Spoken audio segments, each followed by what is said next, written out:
Bueno, shalom, shalom a todos. Hoy vamos a hacer un estudio, digamos que un poco diferente, porque me voy a centrar únicamente en dos capítulos que últimamente han estado en medio de mucha controversia entre la enseñanza que da la casa de Judá y la enseñanza que nosotros, a la que nosotros nos fue revelada como casa de Israel. Vamos a entrar en el título de ¿quién es el rey de Tiro? ¿Quién es el rey de Babilonia? Y estamos hablando de Isaías 14 y de Ezequiel 28. Ustedes saben que estos son dos textos que desde el mismo tiempo de la iglesia, el Eterno nos ha mostrado que se trata de esto, es el personaje que aparece en estos dos capítulos. Es el personaje que nosotros hemos conocido como el Hasatán o el Satanás o el adversario, y que en los dos capítulos nos está narrando toda una historia de la que ha salido pues muchísima enseñanza. Como ha habido tanta controversia, yo solamente quiero hacer un análisis de los dos capítulos y yo quiero invitar a todas las personas a que reflexionemos en esto. Si alguien también encuentra argumento en contra de lo que yo voy a plantear a continuación, pues lo podemos poner sobre la mesa y compartir el tema inclusive me gustaría hasta hacer un debate público con alguna de las personas que se oponen, digamos, a esta conclusión que hoy voy a exponer, porque lo que yo quiero en el día de hoy no es una confrontación, yo quiero dar la sustentación bíblica de por qué yo creo, por qué yo afirmo, sin duda alguna, que el personaje de Isaías 14 y de Ezequiel 28 es Hasatán. Así que los invito a que entremos en el texto y que nosotros definitivamente podamos revisar las escrituras y hallar una respuesta a la luz de la escritura. Siempre recuerden que nosotros venimos en una revelación progresiva, así que yo espero poder dar un contexto muy importante para sustentar este tema. Miremos entonces Isaías, el libro de Isaías primero. Isaías nos va a hablar del rey de Babilonia. Ahora, uno de los problemas más grandes que nosotros teníamos en la manera de estudiar las escrituras antes de que nos fuera revelada el regreso a la casa del Padre y nuestra identidad israelita, era que nosotros habíamos aprendido digamos que habíamos aprendido en muchas formas a sacar textos fuera de contexto. ¿Por qué? Porque nosotros no entendíamos, con el velo cubierto por el Eterno, antes de que se llegara el tiempo de la plenitud de los gentiles, nosotros no entendíamos que nosotros éramos la casa de Israel, que el Tanakh y la Torah también eran para nosotros directamente, y entonces esto nos llevaba a tomar unos textos por fuera de todo el contexto del mensaje, sabiendo con la revelación del Espíritu Santo que nos estaba hablando de algo determinado. Por ejemplo, los textos que hacen referencia al nacimiento de Yeshua, como es este de Isaías 11, o cualquier otro texto que nosotros no podíamos entender el contexto en el que estaba escrito.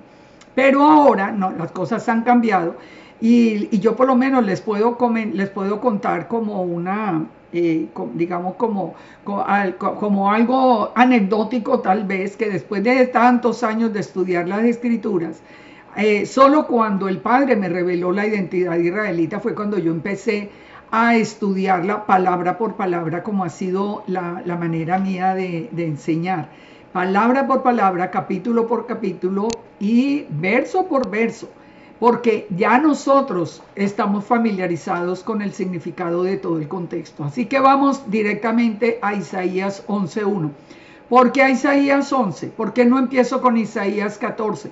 Porque es que nosotros tenemos que recordar también que la división en capítulos y en versículos digamos que es de época reciente para poder estudiar mejor las escrituras.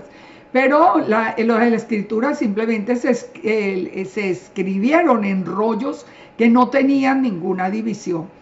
Así que vamos a buscar el contexto hasta llegar a Isaías 14 y necesariamente tenemos que empezar por Isaías 11. Isaías 11:1 nos habla sin duda alguna de Yeshua. Saldrá una vara del tronco de Isaí y un vástago retoñará de sus raíces y reposará sobre él el espíritu de Yahweh, espíritu de sabiduría, de inteligencia, de consejo, de poder, de conocimiento y de temor de Yahweh. Aquí los 7 espíritus del Eterno reposan sobre Yeshua. Nosotros sabemos sin duda, por lo menos estoy partiendo de la base de que los que me están escuchando creemos que Yeshua es el que nació y en el que reposó el espíritu del Eterno. Y dice, y le hará entender diligente en el temor de Yahweh, y no juzgará según la vista de sus ojos, ni arguirá por lo que oigan sus oídos. ¿De qué nos está hablando acá? De la primera venida de Yeshua. Lo que nos está diciendo aquí la palabra es que ese vástago del tronco de Isaí, ese que iba a nacer, que teniendo los 7 espíritus del Eterno, sería una persona con una habilidad especial de conocer el corazón de la gente. ¿Por qué? Pues porque sabemos que él es la imagen visible de Elohim. Por eso dice que no juzgará según la vista de sus ojos, ni arguirá por lo que oigan sus oídos, porque él tiene todo el conocimiento, sino que juzgará con justicia a los pobres y arguirá con equidad a los mansos de la tierra, y herirá la tierra con la vara de su boca. Ahora nosotros tenemos por lo menos un ejemplo. Cuando Yeshua vio a Natanael que se le acercaba, dijo, he aquí un verdadero israelita en quien no hay engaño. Yeshua podía leer el corazón de las personas. Esto, bueno, lo sabemos, no hay necesidad de entrar allí.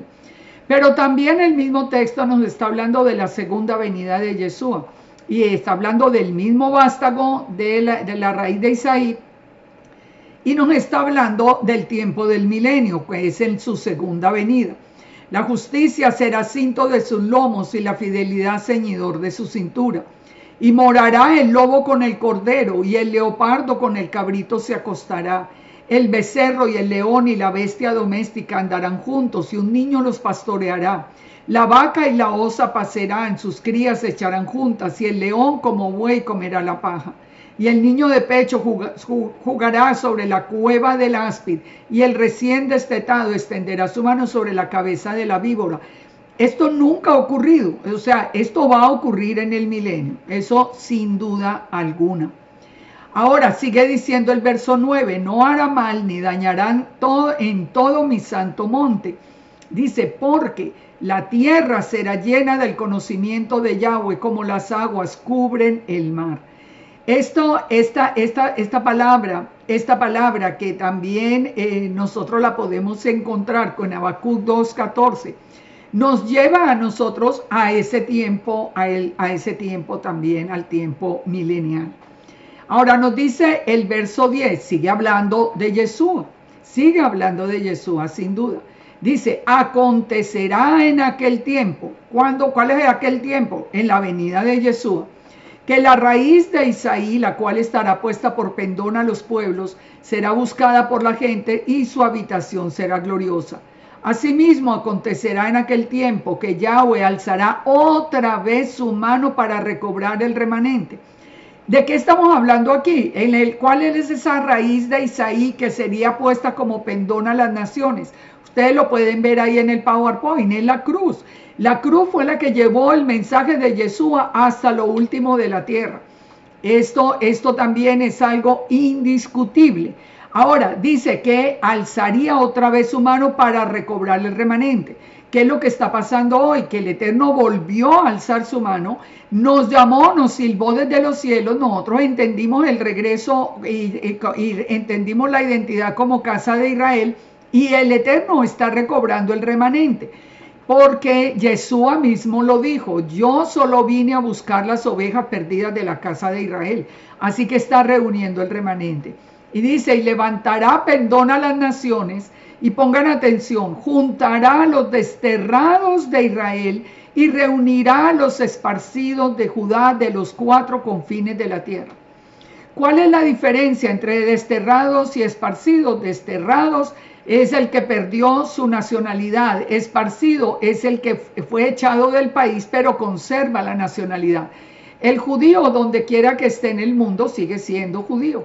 Es un judío alemán, o es un judío estadounidense, o es un judío colombiano, de cualquier parte, pero nunca ha perdido su identidad. La casa de Israel sabemos que fue desechada. Así que hasta aquí vamos viendo el plan del Eterno, que es lo que yo quiero que ustedes miren a través de estos capítulos para poder entender qué pasa en Isaías 14. Se disipará, nos dice, al final, cuando el remanente sea recogido. Fíjense que aquí los tiempos son muy claros. Se disipará la envidia de Efraín y los enemigos de Judá serán destruidos.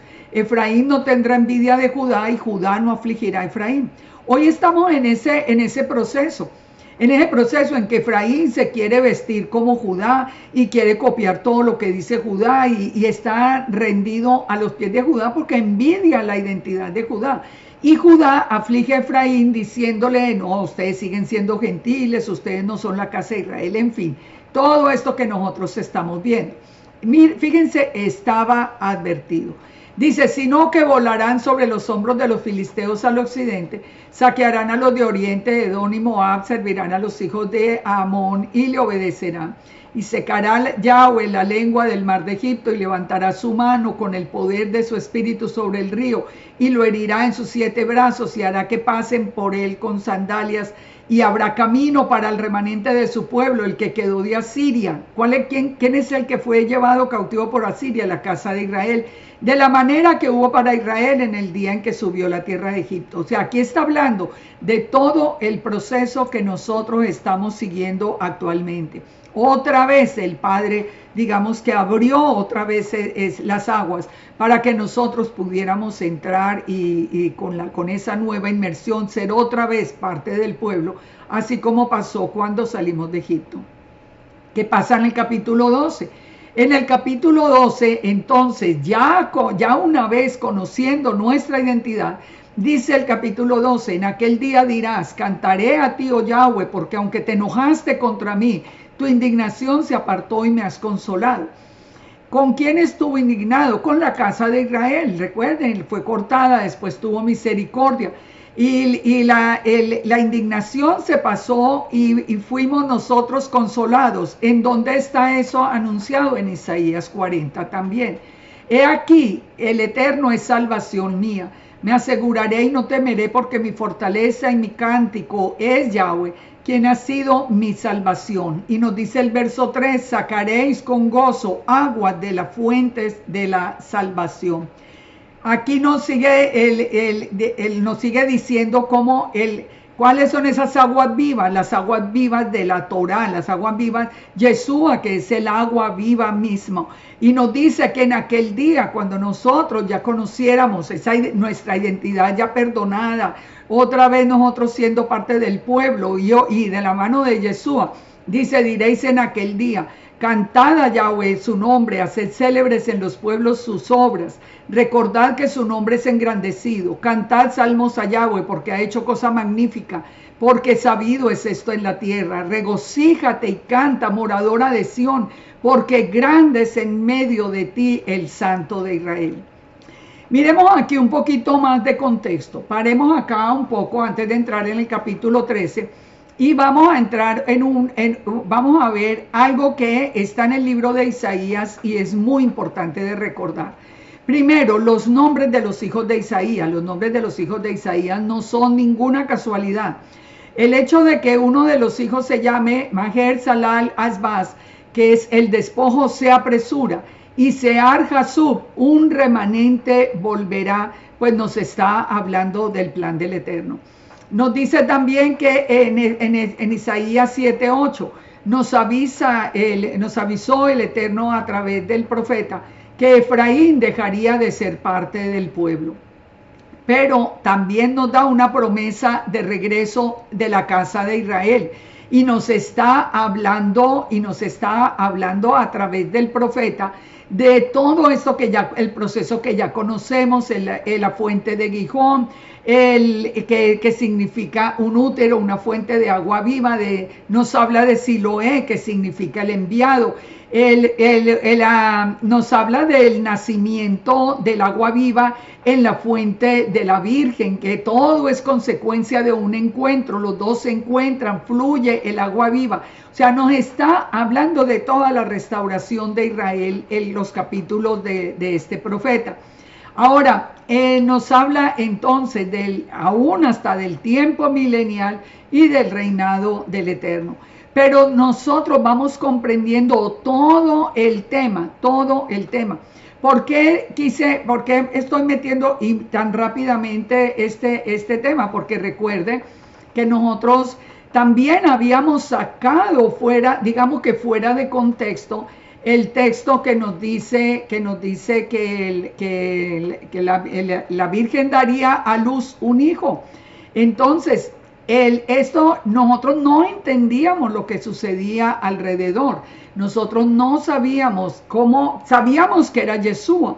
Sabíamos porque creíamos que en las palabras ya en los evangelios donde nos dice que nació de una virgen, pero no conocíamos el contexto. Hoy lo podemos probar desde los mismos hijos de Isaías que, como les digo, anunciaban que el remanente de la casa de Israel volvería. Todo está absolutamente perfecto en la palabra del Eterno. Vamos entonces al capítulo 13.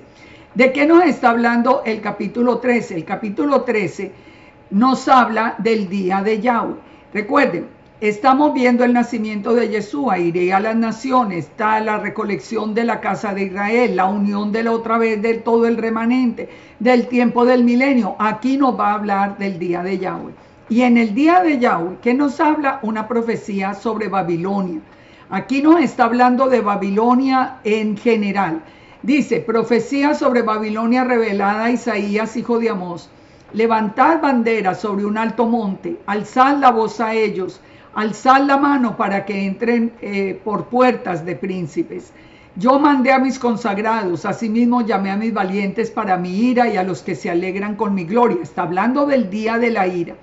Estruendo de multitud en los montes como de mucho pueblo, estruendo de ruido de reinos, de naciones reunidas. Yahweh de los ejércitos pasa revista a las tropas para la batalla. Vienen de lejana tierra, de lo postrero de los cielos, Yahweh y los instrumentos de ira para destruir toda la tierra. Nosotros sabemos, y si nos vamos a Apocalipsis, pues lo podemos comprobar, y es lo que nosotros confiamos y creemos como revelado para el último tiempo. Aullad, porque cerca está el día de Yahweh, vendrá como asolamiento el Todopoderoso. Aquí cuando nos dice que el que viene es Yahweh de los ejércitos, nosotros sabemos, nosotros tuvimos la revelación de que era Yeshua en el tiempo de la iglesia, en el tiempo en que nos fue revelado Yeshua, porque entendemos y creemos en la palabra que nos dice que Yeshua es la imagen visible de Elohim, que son uno, que son un ejad. Entonces aquí está perfectamente claro ya el concepto. Nos dice en el verso 7 que en este tiempo de la ira, toda mano se debilitará y desfallecerá todo corazón de hombre. Se llenarán de terror, angustias y dolores se apoderarán de ellos. Dice, tendrán dolores como mujer de parto, se asombrará cada cual al mirar a su compañero, sus rostros de llamas. He aquí que el día de Yahweh viene terrible y de indignación, de ardor, de ira, para convertir la tierra en soledad y raer de ella a los pecadores. Sin duda que está hablando de ese día final. Por lo cual, tal como nos lo dice también Apocalipsis, las estrellas de los cielos y los luceros no darán su luz. Recuerden también Mateo 24 en boca del mismo Yeshua. El sol se oscurecerá al nacer y la luna no dará su resplandor. Y castigaré al mundo por su maldad y a los impíos por su iniquidad. Y haré que cese la arrogancia de los soberbios y abatiré a la altivez de los fuertes. Fíjense, cada una de estas palabras nosotros la podemos sustentar a lo largo y ancho de la escritura, porque así ha sido anunciado. Haré más precioso que el oro fino al varón, y más que el oro de Ofir al hombre, porque haré estremecer los cielos, y la tierra se moverá de su lugar en la indignación de Yahweh de los ejércitos y en el día del ardor de su ira. Recuerden que está profetizado un fuertísimo terremoto como nunca lo ha habido antes. Dice, la tierra se moverá de su lugar en la indignación de Yahweh de los ejércitos. Y como gacela perseguida y como oveja sin pastor, cada cual mirará a su pueblo y cada uno huirá a su tierra. Cualquiera que sea hallado será alanceado, y cualquiera que por ellos sea tomado caerá a espada. Sus niños serán estrellados delante de ellos, sus casas saqueadas, violadas sus mujeres. He aquí que yo despierto contra ellos a los medos, que no se ocuparán de plata ni codiciarán oro. Con arco tirarán a los niños y no tendrán misericordia del fruto de su vientre, ni su ojo perdonará a los hijos. Aquí nos está hablando inclusive de un fenómeno que ya lo estamos viendo con horror, que es como el mundo, pero permitido también por parte del llamado Israel, el abuso de los niños, todo lo que se está haciendo contra los menores. Esto es parte de este tiempo final, sin duda alguna. Pero nos dice entonces, Babilonia, hermosura de reinos y ornamento de la grandeza de los caldeos, será como Sodoma y Gomorra a los que trastornó Dios. ¿Qué es lo que sabemos nosotros a través del Apocalipsis? Que viene el juicio a la gran ramera. ¿Y la gran ramera cómo se llama? La Babilonia, es la ramera. Así que aquí nos está hablando de todo esto que nosotros estamos viendo hoy, de toda la maldad que estamos viendo, de toda la situación que nosotros ya podemos advertir en el futuro. Nunca más, dice, Babilonia será habitada, ni se morará en ella de generación en generación, ni levantará allí tienda el árabe, ni pastores tendrán allí majada, sino que dormirán allí las fieras del desierto, y sus casas se llenarán de hurones. Allí habitarán avestruces, y allí saltarán las cabras salvajes. En sus palacios aullarán hienas y chacales en la casa de deleite, y cercano está a llegar su tiempo, y sus días no se alargarán. Nosotros entendemos hoy claramente quién es Babilonia. Nosotros entendemos hoy sin duda a quién representa esa gran ramera.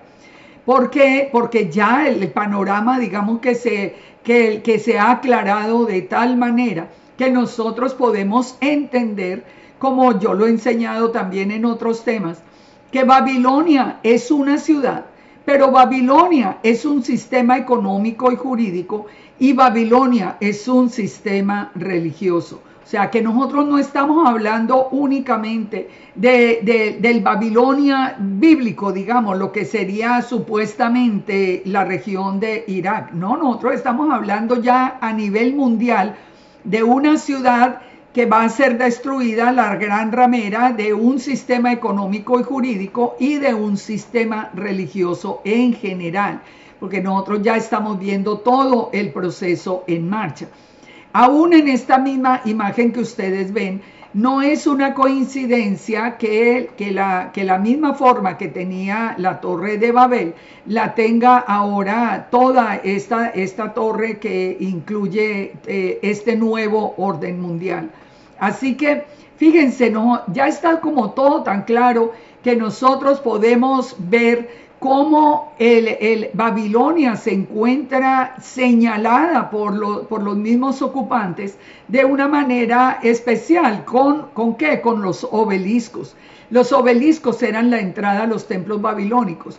Ahora, cuando nosotros vemos los obeliscos y sabemos el significado y sabemos todo lo que encierra el hecho de que aparezca esta simbología, no es ningún secreto hoy por qué aparece un obelisco en Washington, por qué aparece otro en Nueva York, en Londres y en París, y por qué otro en la Corte Suprema de Israel. Esto ya nosotros hemos ido entendiendo. Yo no sé si de pronto ustedes han visto en los videos de Apocalipsis donde donde yo hablo, por ejemplo, por qué aparece en la Corte Suprema de Israel, donde aparece toda la simbología del nuevo orden en todo dentro de la Knesset. Esto es algo que está a la vista de cualquier persona. Pero también entendemos que Washington es y Londres sobre todo, y el Vaticano, representan a toda la Babilonia económica, a la Babilonia política y a la Babilonia religiosa. ¿Por qué sabemos que es el Vaticano el que representa a la Babilonia religiosa?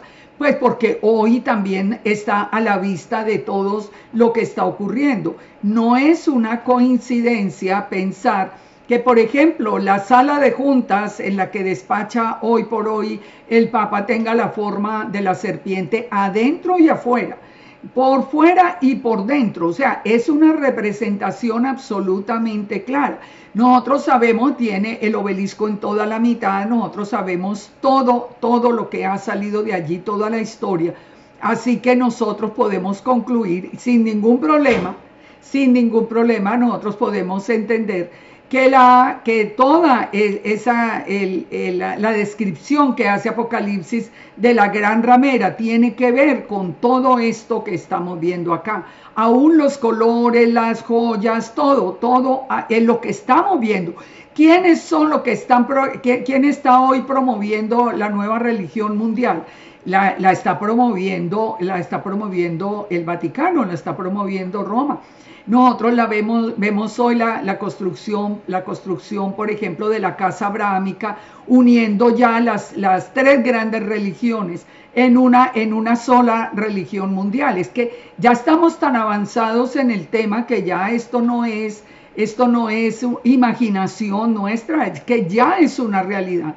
Ahora decir que eso no es verdad, pues es absurdo, porque entonces, ¿qué está pasando con el mundo? No nos podemos desconectar de lo que está pasando porque había sido revelado de una manera muy clara. Cuando nosotros inclusive nos vamos a textos como los de Josefo, por ejemplo, que nos habla de Nimrod, dice que los persuadió de que no le atribuyeran a Dios como si fuera por medio de él que habían obtenido felicidad, sino a creer que fue su propio esfuerzo lo que alcanzó la felicidad.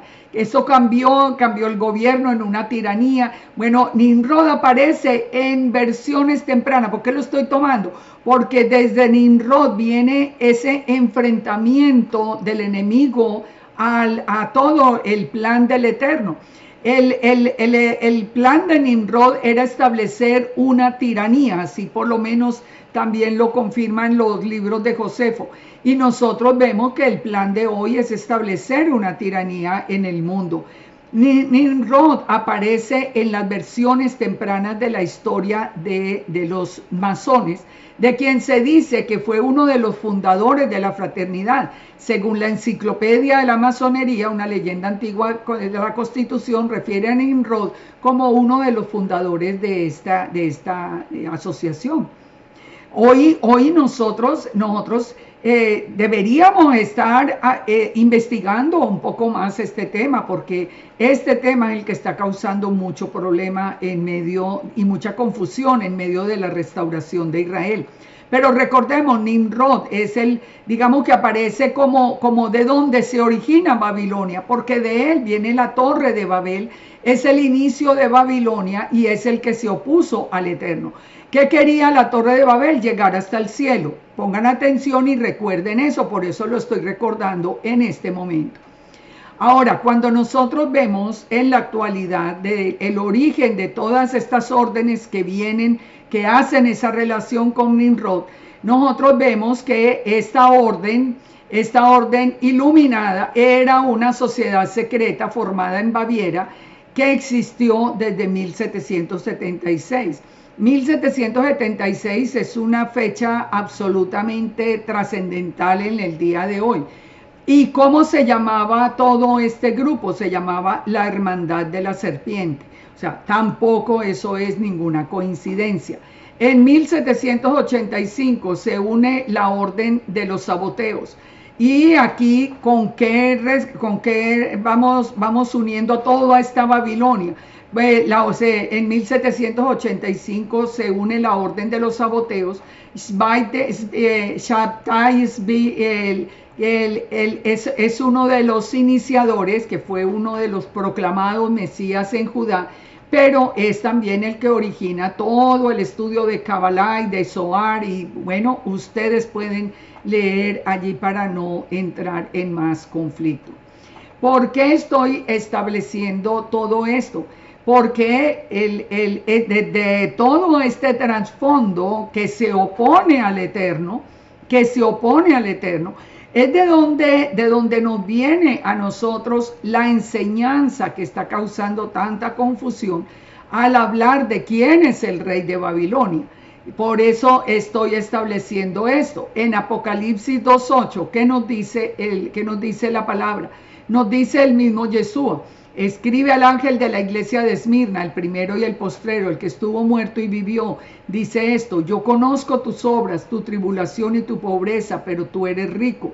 Y la blasfemia de los que dicen ser judíos y no lo son, sino sinagoga de Satanás. Nosotros tenemos que poner advertencia a esta y atención a esta advertencia de Yeshua. Porque Yeshua nos dijo, él no está hablando en contra de la casa de Judá, no, hay un remanente de Judá que es real, que es el remanente que el Padre siempre ama y protege, pero hay un remanente que aparece como si lo fueran y no lo son, y nos dice muy claro el mismo Yeshua que son la sinagoga de Satanás. Todo esto, ¿cómo se llamaba? La hermandad de la serpiente. Vamos al Babilonia, que como en la sala de juntas, la misma cosa, la serpiente.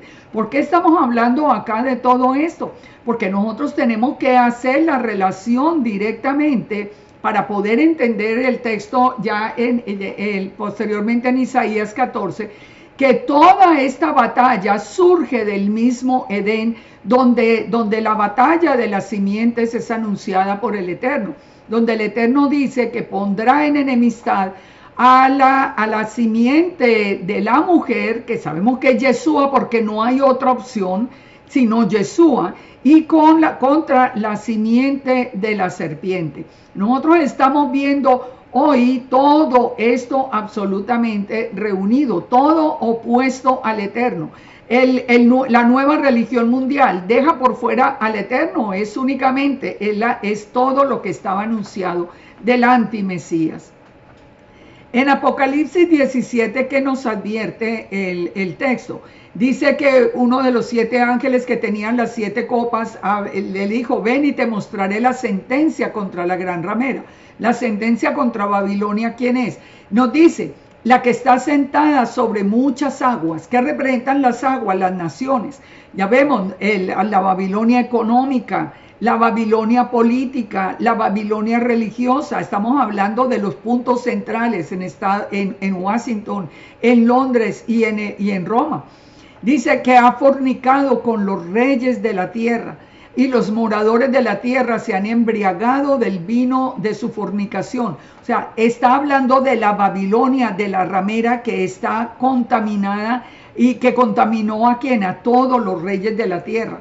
Y dice: y me llevó el espíritu al desierto, y vi una mujer sentada sobre una bestia escarlata, llena de nombres de blasfemia, que tenía 7 cabezas y 10 cuernos.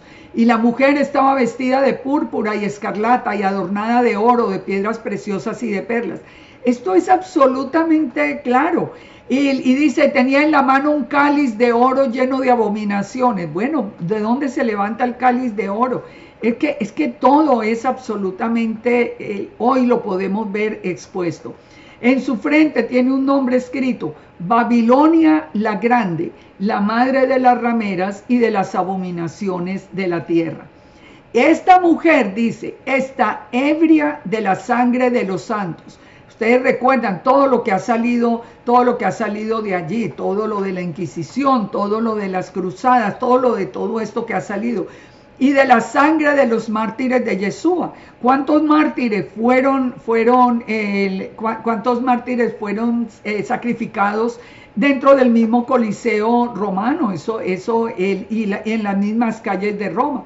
Y cuando la vi quedé asombrado con asombro, y el ángel me dijo: ¿por qué te asombra? Yo te diré el misterio de la mujer y de la bestia que la trae, la cual tiene las 7 cabezas y los 10 cuernos. Que nos está hablando de los que están en ese tiempo final, en el tiempo de la ira, de los que están gobernando en el mundo, y esto pues es absolutamente también indiscutible. Dice: la bestia que has visto era y no es, y está por subir del abismo e ir a perdición. Aquí, ¿de quién nos está hablando? La que era, la que no es, la que está por subir del abismo. Los moradores de la tierra, cuyos nombres no están escritos desde la fundación del mundo en el libro de la vida, se asombrarán viendo la bestia que era y no es y será. Esto para la mente que tenga sabiduría. Las 7 cabezas son 7 montes sobre los cuales se sienta la mujer. Son 7 reyes, 5 de ellos han caído, uno es, el otro no ha venido, y cuando venga es necesario que dure. Bueno, esto es toda otra enseñanza, pero yo quiero que miremos la relación con todos los reyes de la tierra. Nosotros sabemos que es lo que estamos viviendo hoy. ¿Qué quieren? Reunirse todos en un solo gobierno para destruir la libertad, para destruir la vida y sobre todo para quitar de la vida de una inmensa parte, por lo menos de una tercera parte de la población de la tierra.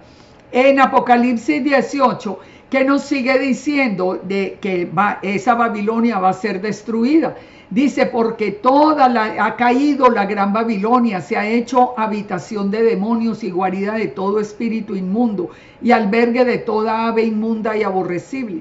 Cuando esto sea destruido, dice: porque todas las naciones han bebido del vino del furor de su fornicación. Los reyes de la tierra han fornicado con ella. Y aquí que nos advierte el Eterno: salid de ella, pueblo mío, para que no seáis partícipes ni recibáis parte de su plaga, porque sus pecados han llegado hasta el cielo, y el Eterno se ha acordado de sus maldades.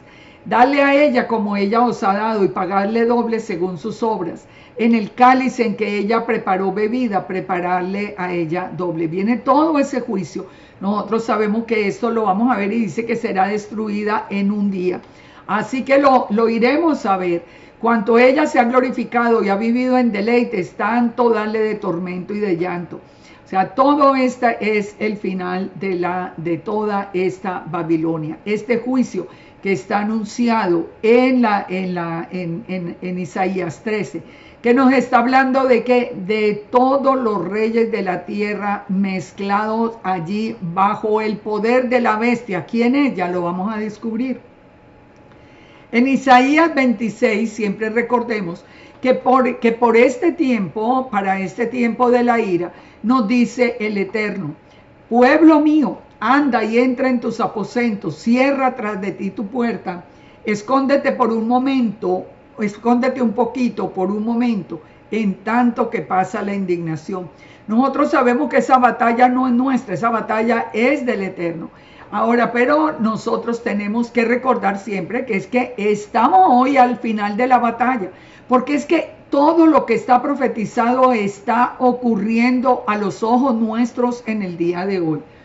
Fíjense entonces, aquí, miremos el texto de cuando nosotros vemos la batalla de las simientes, que nos habla de la simiente de la serpiente y nos habla de la simiente de la mujer, que es Yeshua. Miremos quién era esa serpiente antigua con la cual el Eterno, a la cual el le plantea que va a haber esta batalla de siglos. El Apocalipsis 12 nos dice muy claro: fue lanzado fuera el gran dragón, la serpiente antigua que se llama Diablo y Satanás, el cual engaña al mundo entero. Fue arrojado a la tierra y los ángeles fueron arrojados con él. Ya en este momento, digamos que durante toda esta parte de la historia, donde ha estado el enemigo, está en las regiones celestes. La palabra misma nos dice: no tenemos lucha contra carne y sangre, sino contra principados y potestades en las regiones celestes, contra huestes espirituales de maldad. Pero si las vemos desde la misma creación, pero si los vemos con la presencia de los nefilim, pero si los vemos ahora al final, ¿Cómo decir hoy que eso no existe? Que eso era una idea que se habían inventado en la iglesia cristiana. Es tan ilógico porque cuando se dice, no, es que de ese personaje no se habla en la Biblia, en la escritura hebrea. Qué raro, porque yo lo encuentro desde el mismo Génesis. Y aquí nos lo está diciendo Apocalipsis 12, que es la serpiente antigua que se llama Diablo y Satanás. Recuerden, cuando fue planteada la enemistad en Génesis 3:15, y si eso no son escrituras hebreas, entonces yo no sé a qué llaman escrituras hebreas, pero definitivamente nosotros tenemos que entender eso. Muchas veces se extiende, se basa, digamos, el negar que exista el personaje en el hecho de que la palabra Satanás significa el adversario, y eso es verdad, no es un nombre propio, es una descripción de su rol, es un adversario, es el que vino para matar, robar y destruir. Entonces, él es el que viene y al que le fueron entregados las naciones de la tierra. Ahora, pero entremos ahora al capítulo 14. Ya una vez destruido Babilonia, porque recuerden, el 11, el 12 y el 13 nos está hablando de Yeshua, de la restauración de las dos casas de Israel. El capítulo 13 nos habla de la destrucción de Babilonia. Y ahora entramos en el capítulo 14. En el capítulo 14, ¿cómo terminó el 13? Con la destrucción de Babilonia. Ustedes pueden ver ahí en la imagen. Entonces leamos ahora sí capítulo 14:1. Porque Yahweh tendrá piedad de Jacob y todavía escogerá a Israel y los hará reposar en su tierra. Y a ellos se unirán extranjeros y se juntará la familia de Jacob.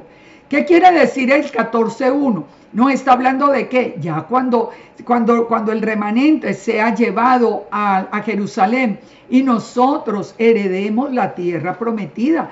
Dice, es muy claro, dice, Yahweh tendrá piedad de Jacob, escogerá a Israel, lo hará reposar en su tierra y a ellos se unirán extranjeros y se juntará la familia.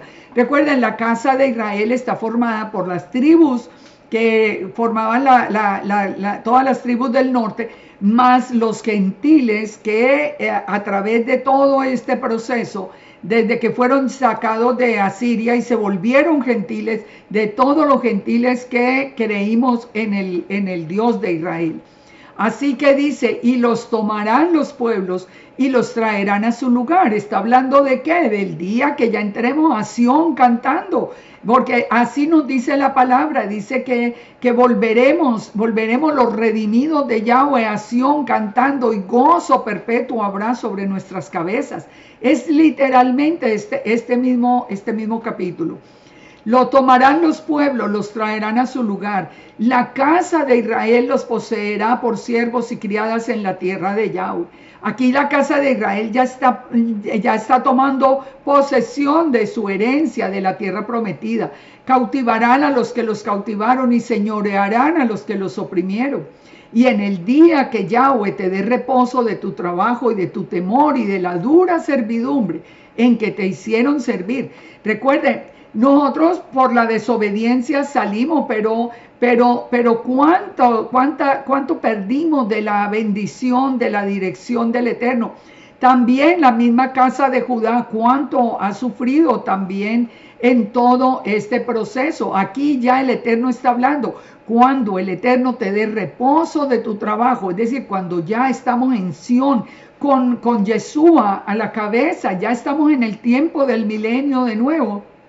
Dice, pronunciarás entonces este proverbio contra el rey de Babilonia y dirás, ¿cómo paró el opresor? ¿Cómo acabó la ciudad codiciosa de oro? Si vimos que Babilonia es un reino, es un reino, es económico, es político y es religioso, que cubre todos los reyes de la tierra. ¿Quién es este rey de Babilonia? Nosotros no podemos sinceramente decir, ah, no, está hablando contra un rey de Babilonia cualquiera. No, porque el contexto nos viene hablando de la restauración de Israel, y el mismo capítulo 14 nos está hablando de ya el Eterno entrando con Israel a Sión para heredar la tierra. Entonces sigamos leyendo. En ese día dice, dirás estas palabras contra el rey de Babilonia. Aquí es donde vamos a ver quién es el rey de Babilonia. ¿Cómo paró el opresor? ¿Cómo acabó la ciudad codiciosa de oro? Fíjese, aquí nos hace referencia a un rey, pero nos hace también referencia a una ciudad, a Babilonia. Y dice, quebrantó Yahweh el báculo de los impíos, el cetro de ¿quién? De los señores. Recuerdan, la Babilonia son todos los reyes de la tierra, como están hoy, literales. El que hería a los pueblos con furor, aquí nos está hablando del rey de Babilonia. Quebrantó el báculo de los impíos, el cetro de los señores. El que hería a los pueblos con furor, con llaga permanente. El que se enseñoreaba de las naciones con ira y las perseguía con crueldad. Yo creo que más maldad de la que nosotros hemos visto en este último tiempo es imposible. Es imposible, todo lo que hemos venido descubriendo, todo lo que nos han mentido, todo lo que nos han quitado, todo lo que nos han robado. Es que nosotros hoy estamos viendo la maldad como nunca antes. Dice, él quería a los pueblos con furor. Pero ¿qué dice el verso 7? Recuerda, estamos hablando del tiempo del milenio. Ahora toda la tierra está en reposo y en paz, y se cantaron alabanzas. Los cipreses se regocijaron a causa de ti, y los cedros del Líbano diciendo, desde que pereciste no ha subido cortador contra nosotros. ¿Por qué está diciendo aquí desde que pereciste al rey de Babilonia? Vamos a mirarlo, porque yo aquí ya pudiera decirles, claro, porque saben que la profecía nos dice que será atado y después será destruido en el lago de fuego. Pero sigamos leyendo para que podamos tener más argumentos mucho más claros. Dice, el Seol abajo se espantó de ti. Fíjense, la tierra está en armonía porque ya el enemigo está atado y destruido. El Seol abajo se espantó de ti. Despertó muertos que en tu venida saliesen a recibirte. Hizo levantar de sus sillas a los príncipes de la tierra y a los reyes de las naciones. ¿Qué acabamos de ver? Que la gran ramera son todas esas naciones que están bajo el poder de la bestia. Y aquí nos dice que recuerden, durante el tiempo del milenio, Satanás va a estar atado. ¿Va a estar en dónde? En el Seol. Y dice que los reyes de la tierra se levantarán y le dirán, tú también te debilitaste como nosotros y llegaste a ser como nosotros.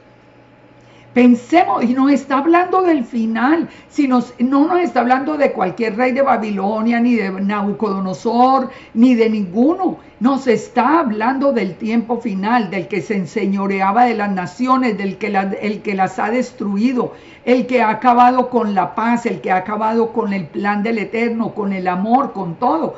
Entonces, ¿y con quién? ¿A través de quién? De los reyes de la tierra, que todos les sirven, eso lo sabemos. ¿Se acuerdan? Acabamos de ver la orden de la serpiente, acabamos de ver todo lo que implica con todo ese origen, con otros dioses, inclusive en fornicación con otros dioses, que quién es finalmente, ya lo sabemos. Entonces, sigue diciendo el verso 11, descendió al Seol tu soberbia y el sonido de tus arpas, gusanos serán tu cama y gusanos te cubrirán. ¿Cómo caíste del cielo, oh lucero, hijo de la mañana? Cortado fuiste por tierra, tú que debilitabas a las naciones. ¿Cómo nos dice la palabra? ¿Cómo nos dice la palabra en inglés? Aquí donde nos dice, oh lucero, hijo de la mañana, aquí nos dice, oh Lucifer, son of the morning. El hijo de la mañana, aquí muy claro que nos está hablando de otra manera. Ahora, pero miremos en todas las versiones de las escrituras, que por lo menos, bueno, en todas pues imposible, pero por lo menos la mayoría que nos dice ¿Quién es este que descendió al Seol con su soberbia, con el sonido de las arpas? Recuerden ese punto. Cuando nosotros examinamos los versos paralelos, nosotros podemos ver, por ejemplo, que en la Biblia de las Américas nos dice: ¿cómo ha caído del cielo, oh lucero de la mañana, hijo de la aurora, derribado por tierra, tú que debilitabas a las naciones? La Nueva Biblia Latinoamericana: ¿cómo has caído del cielo, oh lucero de la mañana, hijo de la aurora, derribado por tierra? Tú que pues lo mismo. ¿Cómo caíste del cielo, oh Lucifer, hijo de la mañana? En la Reina Valera Gómez. En la Reina Valera de 1909, ¿cómo caíste del cielo, oh lucero, hijo de la mañana? Lo mismo. En la Biblia Jubileo 2000, oh, ¿cómo caíste del cielo? ¿Cómo podría estar hablando de un rey aquí en la tierra si cayó del cielo? Cayó del cielo. Ni Nabucodonosor, ni ningún rey de Babilonia, y en este momento no hay rey de Babilonia aquí propiamente dicho, para este tiempo final, cayó del cielo. Pero en todas Sagradas Escrituras, 1569, en la King James, en la versión americana revisada, en todas las versiones que nosotros encontremos nos va a decir absolutamente lo mismo. Ahora, cuando nosotros nos vamos a la misma concordancia, ¿qué encontramos de esta palabra? Encontramos que, ¿por qué ha sido traducido como Lucifer? Es la palabra Helel en hebreo. Y la palabra Helel en hebreo, ¿de qué nos está hablando? Es el H1966, y nos está hablando de que la palabra Lucifer significa esa luz que cayó precisamente, la que brilla, la estrella de la mañana, el rey de Babilonia y Hasatán. Helel describe al rey de Babilonia. Pero lógicamente que no está hablando de un hombre, no está hablando, es que todo el contexto, a mí que me digan, y se los agradecería muchísimo, si alguien me dice a qué rey de Babilonia se está refiriendo todo entonces Isaías 14, porque es muy fácil decir: no, es que eso es mentira, eso no se está hablando, pero no se entra en el estudio palabra por palabra y verso por verso. Ahora, fíjense, aquí mismo nosotros lo encontramos en el Targum de Isaías. Ahora nos vamos hasta el Targum. En el Targum también nos está diciendo la misma historia. Recuerden, el Targum es la versión aramea. ¿Qué nos dice la versión aramea? Dice: ¿cómo eres derribado desde lo alto, el que brillaba entre los hijos de los hombres, como la estrella Venus entre las estrellas? Tú eres estrellado a la tierra, el que fue asesino entre las naciones. Fíjense, esto nos lo está diciendo el Targum de Isaías. Targum de Isaías nos está diciendo que fue echado a tierra. ¿Qué nos dice Apocalipsis 12? Lo mismo, que en la batalla con el arcángel Miguel, él es echado a la tierra. Es exacta y literalmente lo que dice el Targum Isaías. Dice, se lo vuelvo a repetir: ¿cómo eres derribado desde lo alto? El que brillaba entre los hijos de los hombres, como la estrella Venus entre las estrellas. Eres estrellado a la tierra, el que fue asesino entre las naciones. Apocalipsis 12 nos dice: fue lanzado fuera el gran dragón, la serpiente antigua, que se llama Diablo y Satanás, que engaña al mundo entero. Fue arrojado a la tierra y sus ángeles arrojados con él. Bueno, si no le creemos a ninguna de las versiones, entonces creámosle al Targum, que es la versión aramea. Pero es que definitivamente es una necedad decir que es un rey cualquiera, porque no tiene sentido. ¿O cuál rey puede cumplir con esto? Ahora, fíjense, ¿qué significa la palabra Lucifer? Portador de luz. Portador de la luz resplandeciente. Recuerden, en la palabra misma nos dice que él se viste como ángel de luz, y por eso resulta natural que sus servidores parezcan personas de bien. ¿Qué fue lo que pusieron en las cosas estas? ¿Qué fue lo que pusieron? Una sustancia que se llama luciferina. Estamos hablando de quién lo puso. ¿De quién lo puso? Unan, aten todos los cabos. Aten todos los cabos, que nosotros ya tenemos los ojos abiertos, nosotros estamos viviendo estos últimos tiempos. ¿Cómo se llama todo el sistema de astronomía del Vaticano? ¿Cómo se llama el principal instrumento que tienen en este momento en el Vaticano para todo? Se llama Lucifer. Es un telescopio increíblemente potente. ¿Y por qué se llama así? Bueno, ya nosotros vamos entendiendo y atando todos los cabos. Pero ¿qué nos sigue diciendo Isaías 14?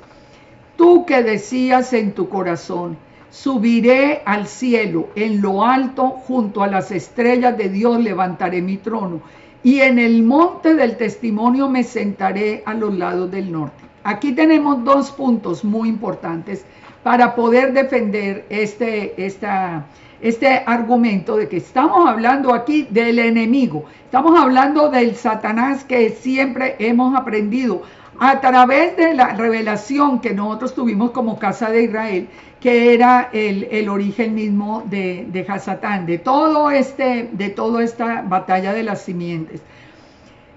Tú que decías en tu corazón, subiré al cielo, en lo alto, a las estrellas de Dios.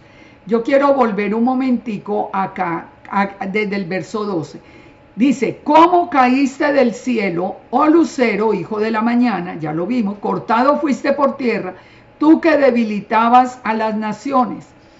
Tú que decías en tu corazón, subiré al cielo, y junto a las estrellas de Dios levantaré mi trono.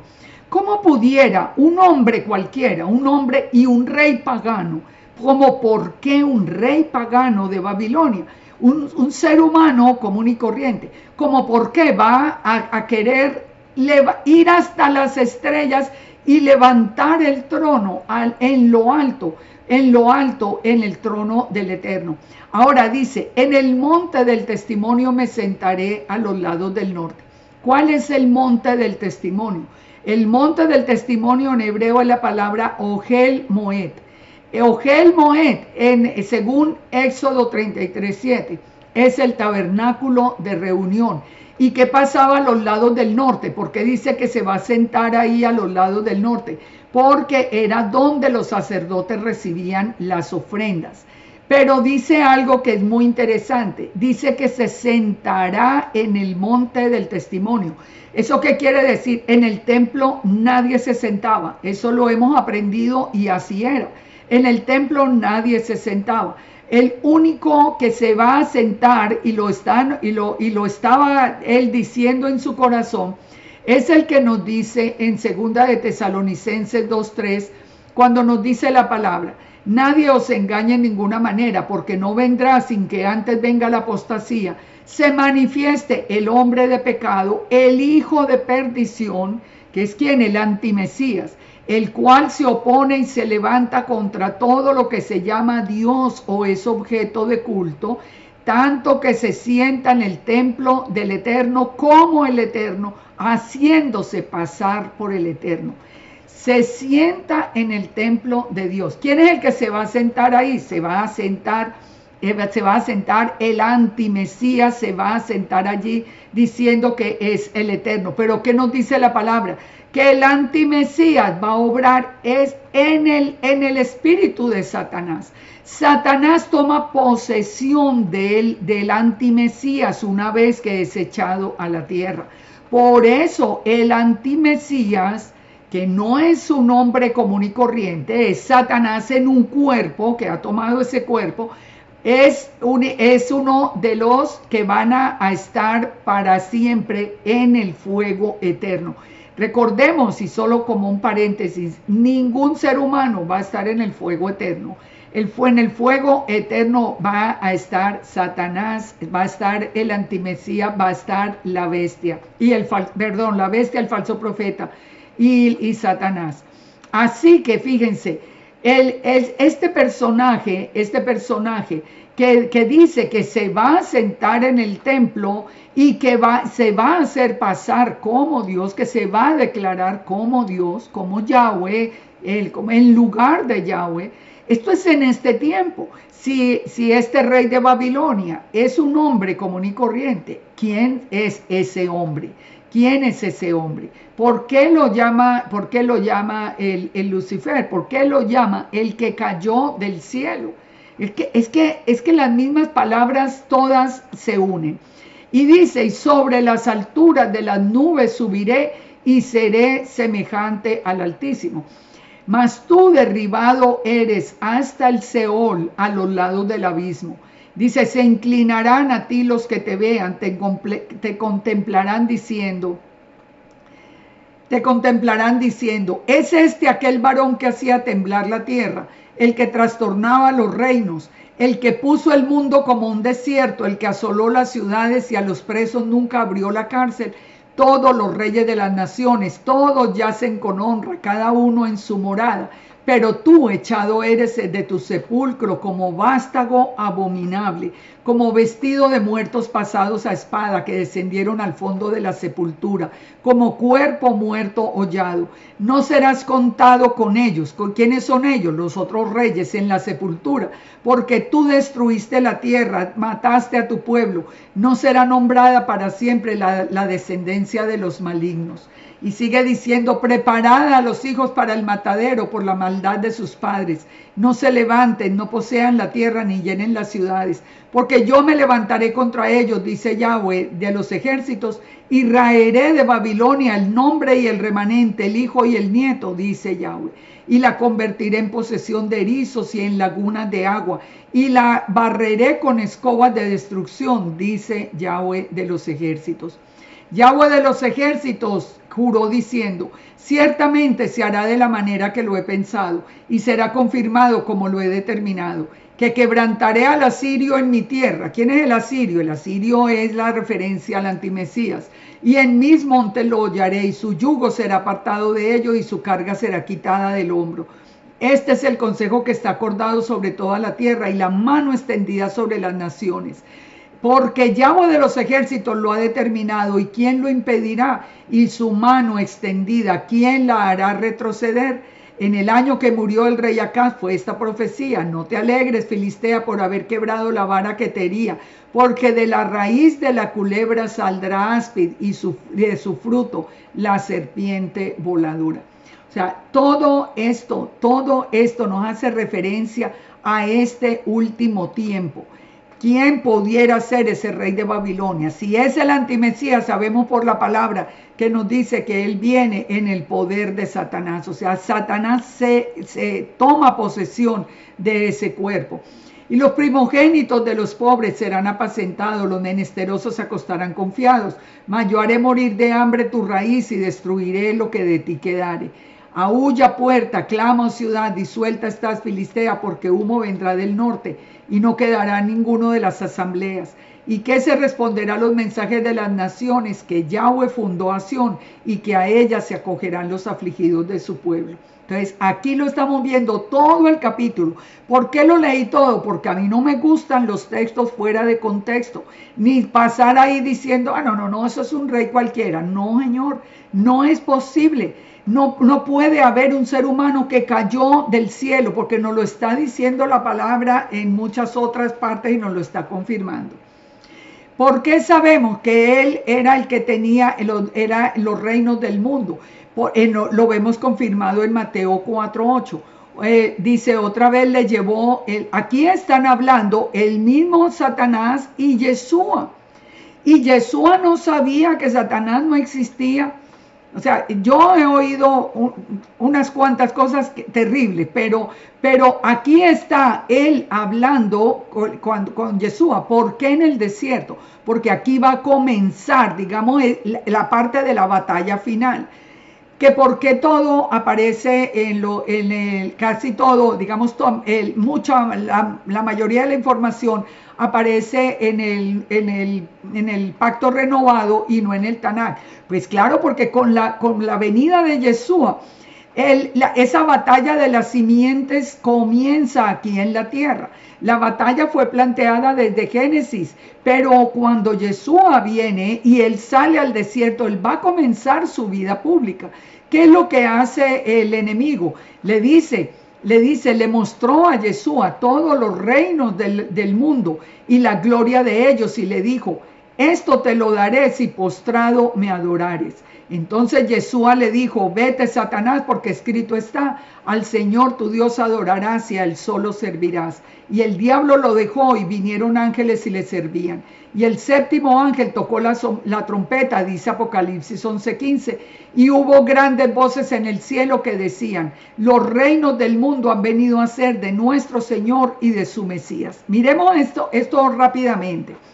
¿Por qué cuando Satanás le dice a Yeshua en el desierto, el que le mostró los reinos y le dijo, si me adoras, te los entrego? ¿Por qué Yeshua no le contestó? Es que no son suyos, es que los reinos son de mi Padre, por ejemplo. Que le hubiera dicho, los reinos son de mi Padre. Él no le discutió el hecho de que los reinos del mundo fueran de él. Pero es que la batalla de las simientes sigue. ¿Hasta cuándo sigue la batalla de las simientes? Cuando estamos hablando de la séptima trompeta, ¿de qué trompeta estamos hablando? Nuevamente, del día de la ira.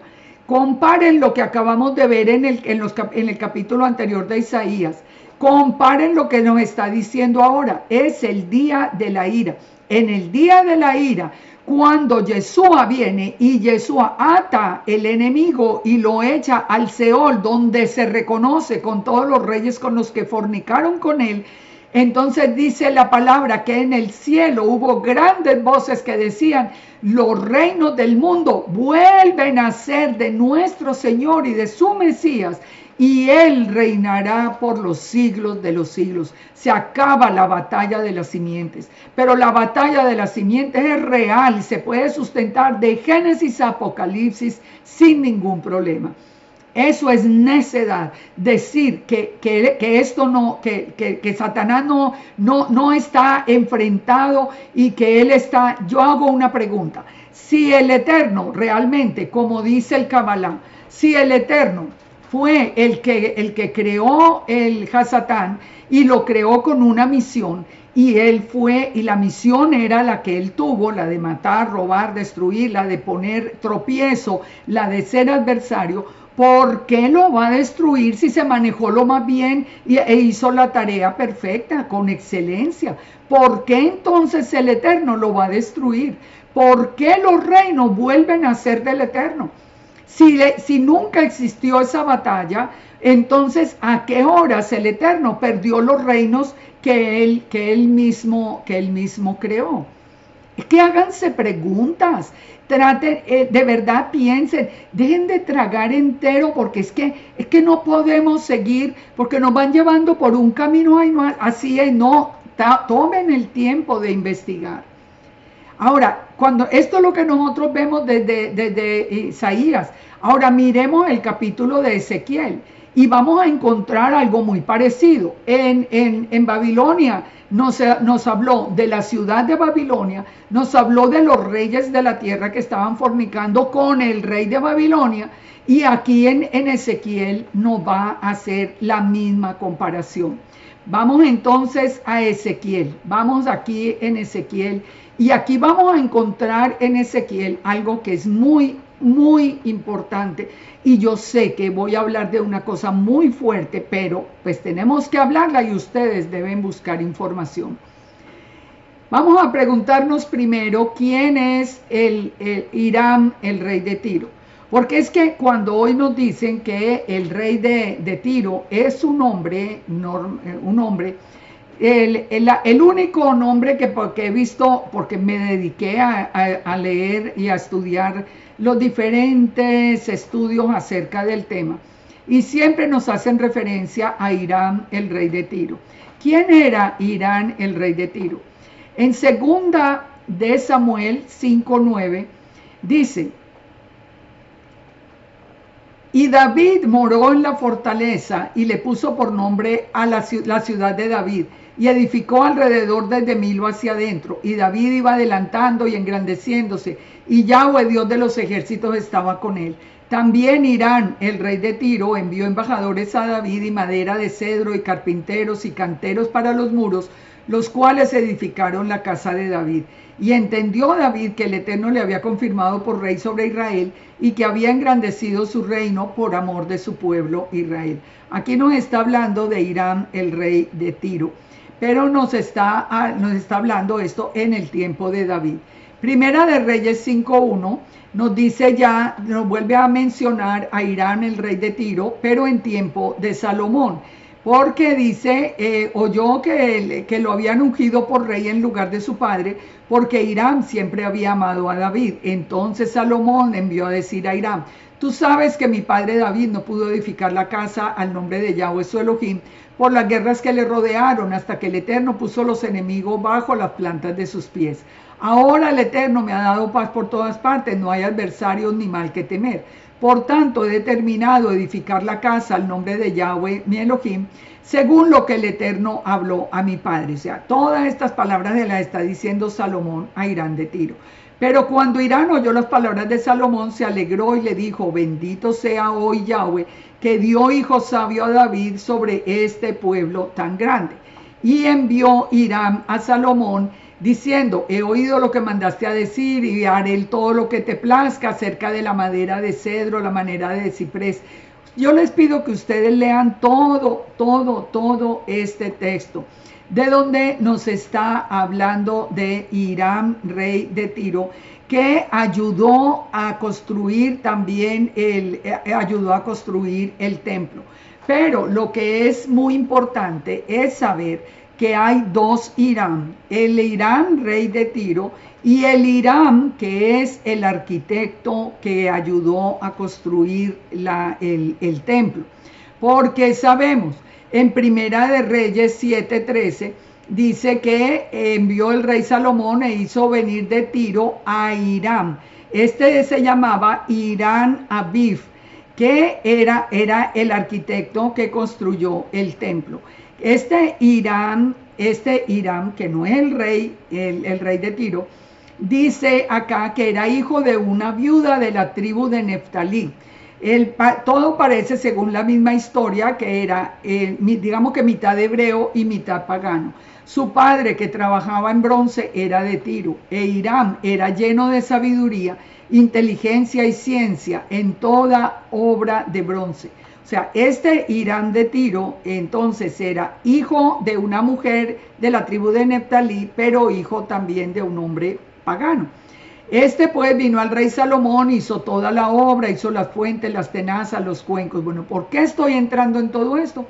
Porque si ustedes ven esta palabra de todo lo que tiene que ver con la masonería, ustedes van a encontrar siempre la referencia a Hiram Aviv.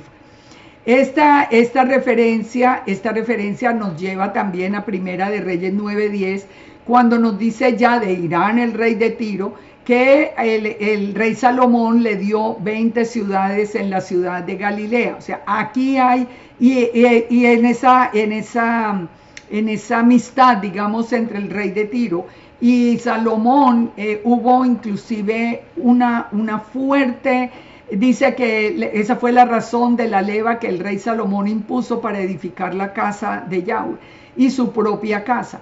Una opresión, un tributo tan exagerado al pueblo de Israel que se fue en contra de la voluntad del Eterno. Ya después viene, ya sabemos por todos los pecados de Salomón, viene la división también de Israel en las dos casas.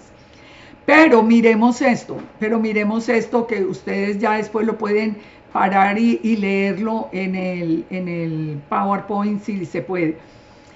Estamos hablando de Hiram y la masonería, el arquitecto. O sea, él nos habla de esto en el tercer grado, en la construcción del templo. Él dice que es adorado dentro de este grupo como un hombre Dios, y es llamado el gran arquitecto del universo. Recorre los 12 signos del zodíaco. El cuerpo sepultado sale la representación de la cábala del árbol de la vida. Y la historia que está relacionada con Caín y Abel. O sea, todo lo que nosotros hemos escuchado que ha causado tanta confusión, del Kabbalah, por ejemplo, que siempre está hablando de los signos del zodíaco, que él está hablando del árbol, de esa representación del árbol de la vida. Todo esto viene de la historia que todo este grupo hace de Hiram Aviv. Toda la historia, él fue asesinado y después fue encontrado. Ustedes pueden leerse toda esa historia. Y en toda la historia vemos la base de lo que hoy, sin duda alguna, está gobernando el mundo.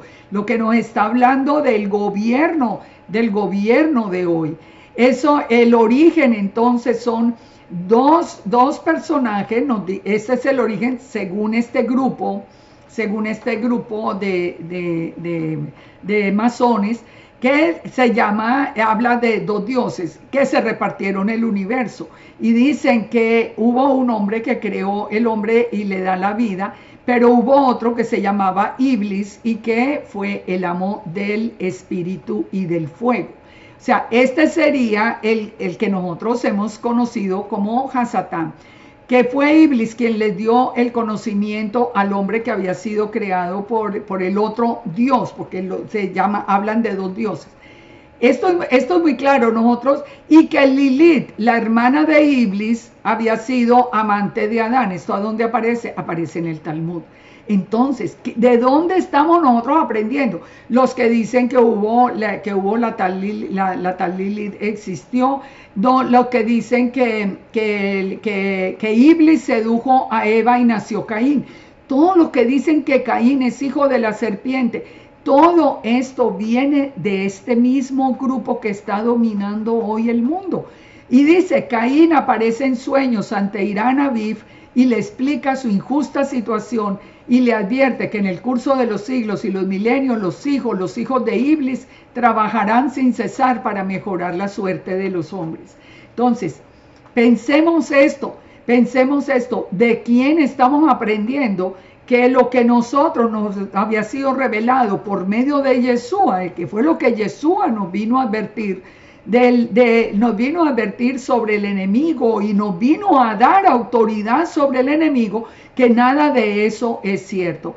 Cuando nosotros nos está diciendo que esto era un plan del Eterno, entonces, ¿de dónde sale toda esta cantidad de enseñanzas que se han infiltrado y va en contra de lo que el Eterno mismo dice? Por ejemplo, cuando habla de Caín como hijo de Eva y de la serpiente, eso se opone directamente a lo que dice la Torá, que dice el mismo Adán que por voluntad del Eterno tuvo al hijo. Así que fíjense, el rey de Tiro, que sería Hiram, nació en el 978 antes de Yeshua.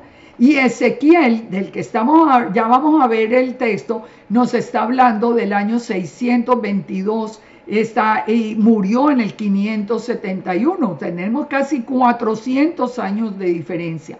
Por lo tanto, no puede estar Ezequiel hablándonos de un rey, o por lo menos el que yo, como les digo, que he encontrado por toda parte que hablan, no, es que está hablando de Irán de Tiro. Entonces, bueno, vamos a entrar entonces en materia, ya habiendo establecido esto como una búsqueda así que ustedes pueden hacer. Entremos acá desde Ezequiel 18.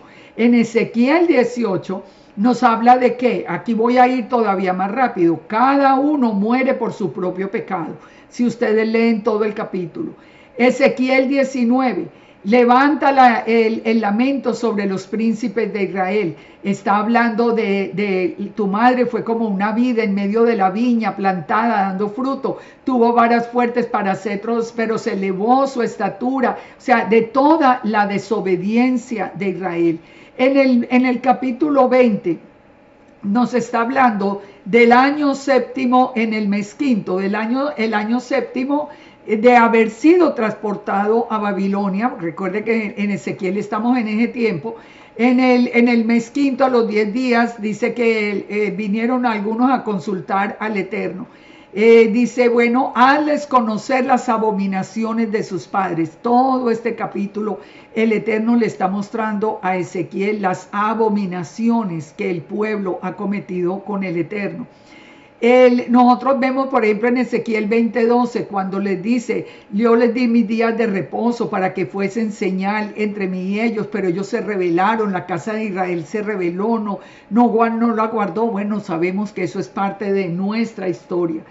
Todo el capítulo sigue diciendo que dice, a vosotros, casa de Israel, andad cada uno tras sus ídolos y servirles, si es que a mí no me obedecéis, pero no profanéis mi santo nombre con ofrendas y vuestros ídolos. Todo sigue la misma, el Eterno denunciando todo el pecado de Israel. Ustedes lo pueden leer capítulo por capítulo y cada palabra. En el 20:37 que advierte, os haré pasar bajo la vara y os haré entrar en los vínculos del pacto. O sea, nosotros, ¿quién es el que tiene la vara y el callado? Es Yeshua, nosotros lo sabemos. En Ezequiel 21 nos habla, dice el Eterno, dice, pon tu rostro contra Jerusalén, derrama palabras sobre los santuarios y profetiza sobre la tierra de Israel.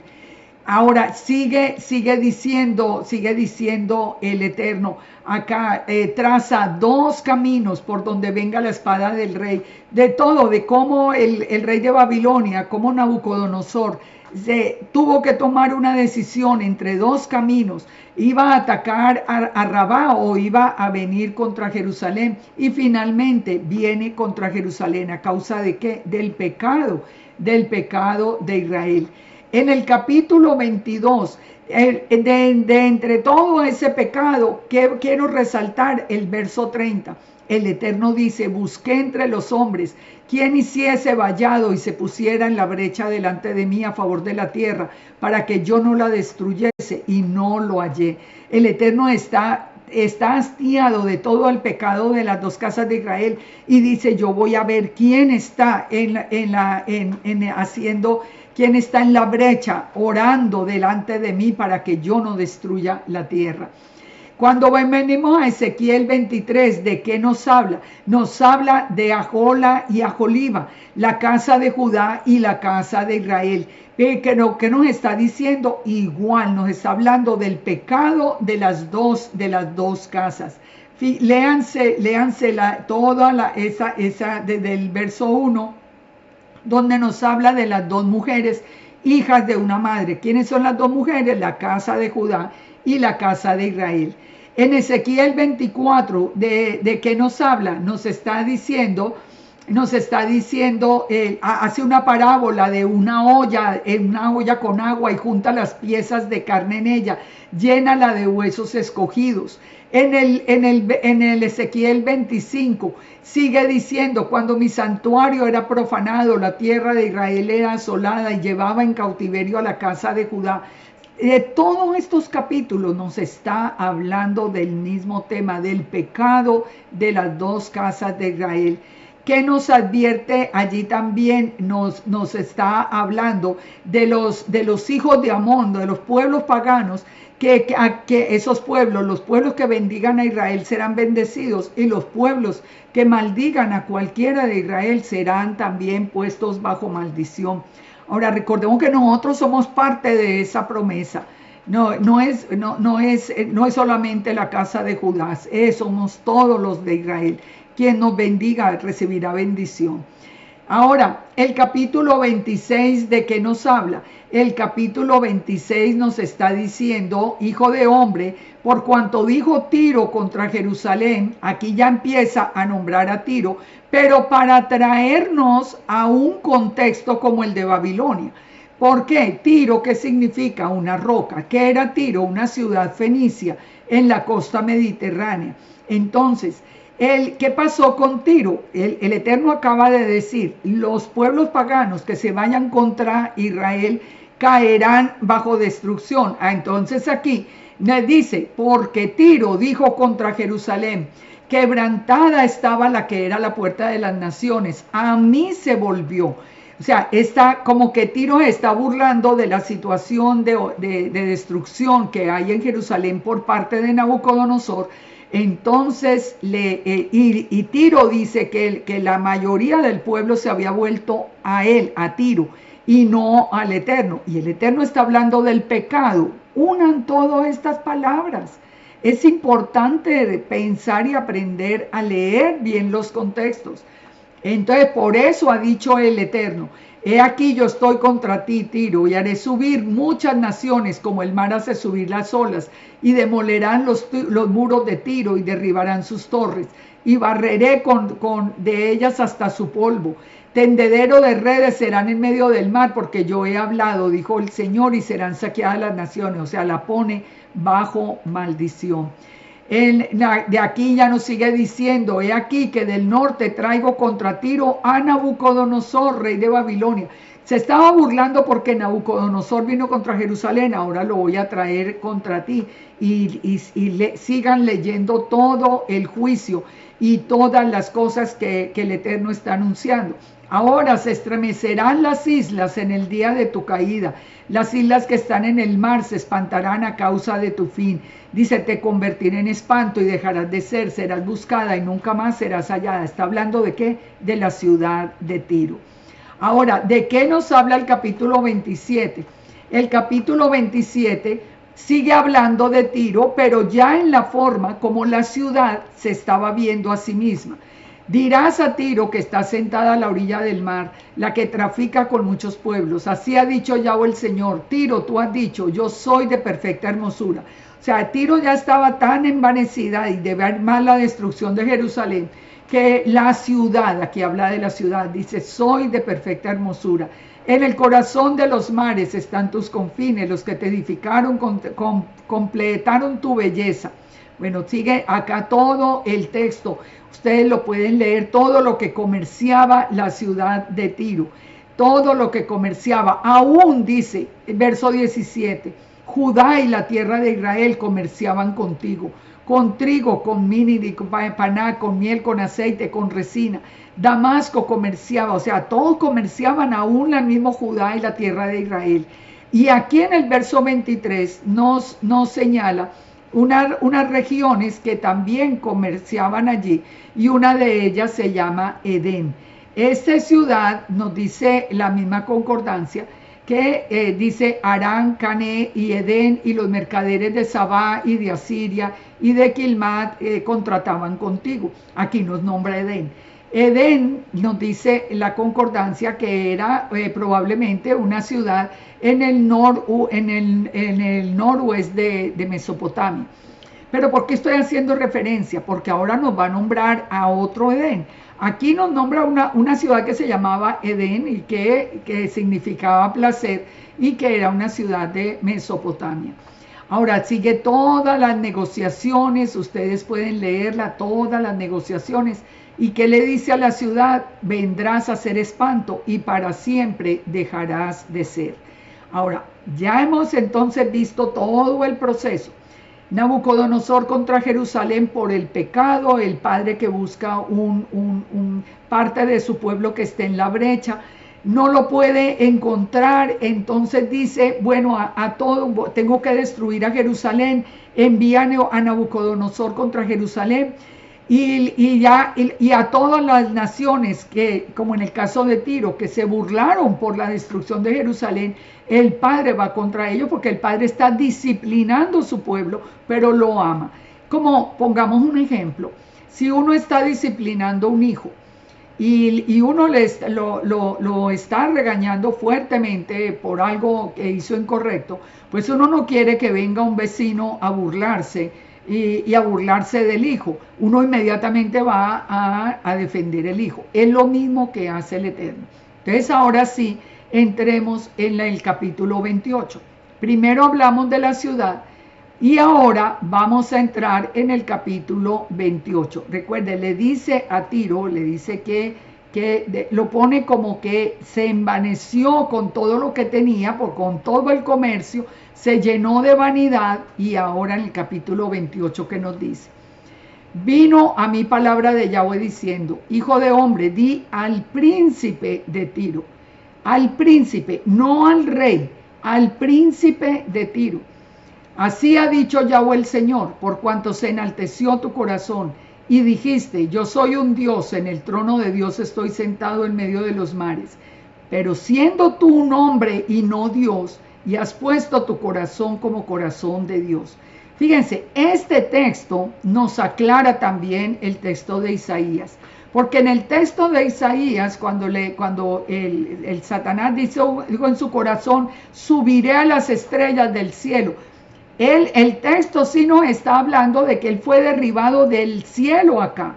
Aquí nos está advirtiendo el texto de Ezequiel muy claro que el príncipe de Tiro, que creyó que era un dios y que dijo, yo estoy sentado en medio de los mares, porque era la ciudad próspera, la que estaba en ese momento comerciando con todos, sí advierte la palabra, siendo tú un hombre y no Dios. Eso no aparece en el texto de Isaías. Y has puesto tu corazón como corazón de Dios. He aquí que tú eres más sabio que Daniel, no hay secreto que te sea oculto. Con tu sabiduría y tu prudencia has acumulado riquezas y has adquirido oro y plata en sus tesoros. Sí, el príncipe de Tiro era un hombre sabio, pero se envaneció con todo lo que estaba logrando. Con la grandeza de tu sabiduría en tus contrataciones has multiplicado las riquezas, y a causa de las riquezas se ha enaltecido tu corazón. Pero recuerden, es un hombre, no es un Dios. Por tanto, así ha dicho Yahweh el Señor, por cuanto pusiste tu corazón como corazón de Dios, por tanto traigo sobre ti extranjeros, los fuertes de las naciones, que desenvainarán sus espadas contra la hermosura de la sabiduría y mancharán tu esplendor, Al sepulcro te harán descender y morirás con la muerte de los que mueren en medio de los mares. Fíjense, el único que puede aquí, ¿quién va a matar al príncipe de Tiro? Pues lo van a matar los otros mercaderes. ¿Qué quiere decir? Que sí es un hombre común y corriente. Hablarás delante del que te mate diciendo, yo soy Dios, tu hombre eres, y no Dios, y en la mano de tu matador. De muerte de incircuncisos morirás por mano de extranjeros, porque yo he hablado, dice Yahweh el Señor. Hasta ahí vamos bien. Está hablando de la ciudad que se burló de Jerusalén. Está hablando del príncipe que tenía mucha sabiduría y se había vuelto tan poderoso. Pero aquí dice, levanta las endechas sobre el rey de Tiro. Ahora, ¿quién es el rey? Recuerde, el antimesías, ¿por quién está gobernado? Por Hasatán, que toma posesión de su cuerpo. Aquí está hablando del rey de Tiro, pero ya no está hablando de un hombre. Aquí ya está hablando del enemigo. ¿Por qué lo sabemos? Leámoslo. Hablemos del rey de Tiro y dile, así ha dicho Yahweh el Señor, tú eras el sello de la perfección, lleno de sabiduría y acabado de hermosura. O sea, aquí le está hablando al sello de la perfección, pero está hablando al rey de Tiro. El rey de Tiro era un rey común y corriente. Bueno, o era Irán de Tiro, como dicen en otros. Ya vimos por dónde van las cosas con Irán de Tiro. Pero miremos acá, sigamos acá donde nos dice, en Edén, en el huerto del Eterno estuviste. Bueno, pensemos un momento. Si este rey de Tiro es un hombre común y corriente, aquí nos habla de Edén, y yo escuché en uno de los estudios que hay sobre esto, que además viene por parte de personas que ya ni creen ni en la escritura, ni dicen que Génesis es simplemente inventos y cuentos, o sea, de todo lo que pude investigar acá. Aquí nos habla de en Edén, en el huerto de Dios estuviste. ¿Sí ve? Es que miren que Edén era otra ciudad. No, aquí no nos está hablando de la misma ciudad. Aquí nos dice que es Edén, el huerto de Dios. El huerto de Dios. Aquí nos está hablando del sitio original en la creación.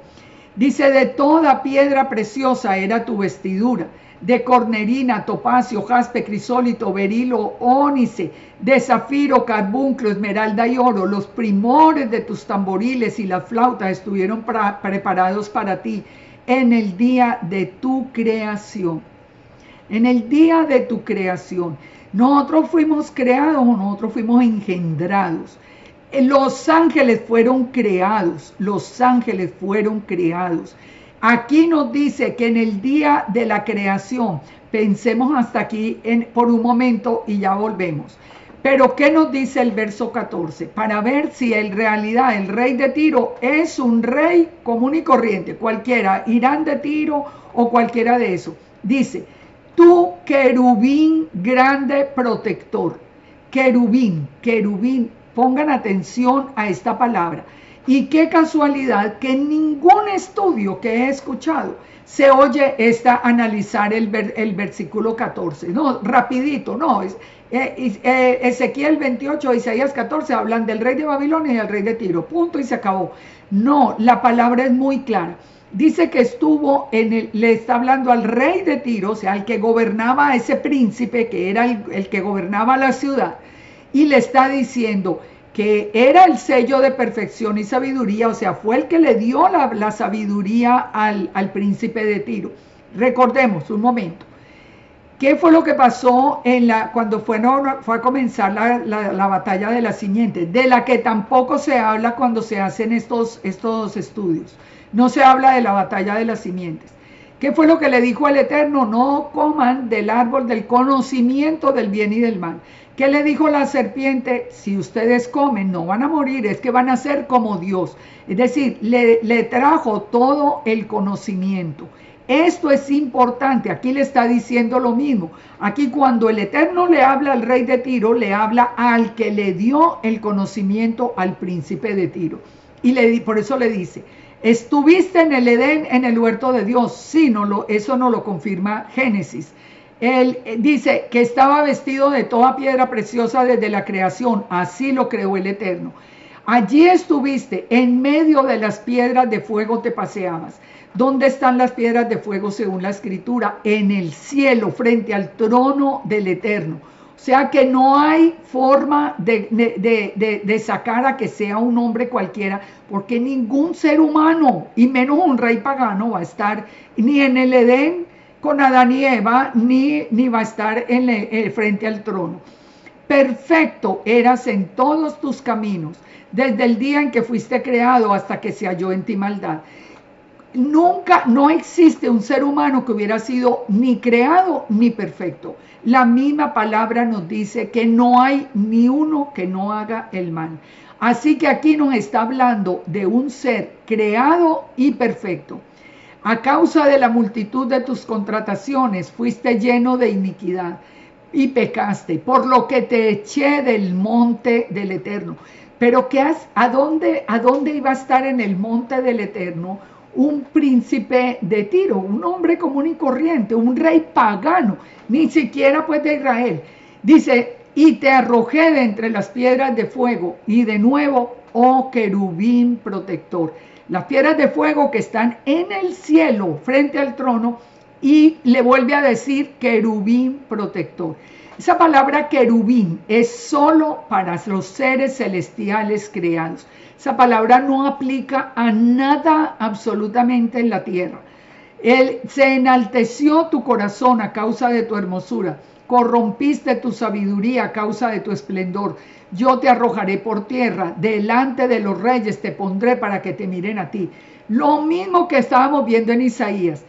Arrojado a la tierra y va a gobernar ¿con quiénes? Con los reyes de la tierra. Ahora, miremos entonces aquí. Cuando dice en Edén, en el huerto de Dios, muy claro que en hebreo nos dice la palabra Gan Eden de Elohim. El Gan Eden fue creado, bara es la palabra. Nosotros sabemos que la palabra bara únicamente aplica al Eterno. Fue creado por el Eterno. Él es diferente engendrado como somos nosotros, que es la palabra Yalat. ¿Qué pasa con las piedras preciosas? Recuerde que en Éxodo 28 el Eterno le entrega las mismas piedras preciosas, pero se las entrega ahora a las tribus de Israel. Así que las piedras preciosas con las que lo vistió desde que lo creó, ahora le pertenecen a las tribus de Israel. Todas esas tribus todas esas piedras preciosas iban en el pectoral del sumo sacerdote cuando se presentaba delante del Eterno. Las piedras serán según los nombres de los hijos de Israel, 12 según sus nombres, como grabaduras de sello, cada una con su nombre, serán según las 12 tribus.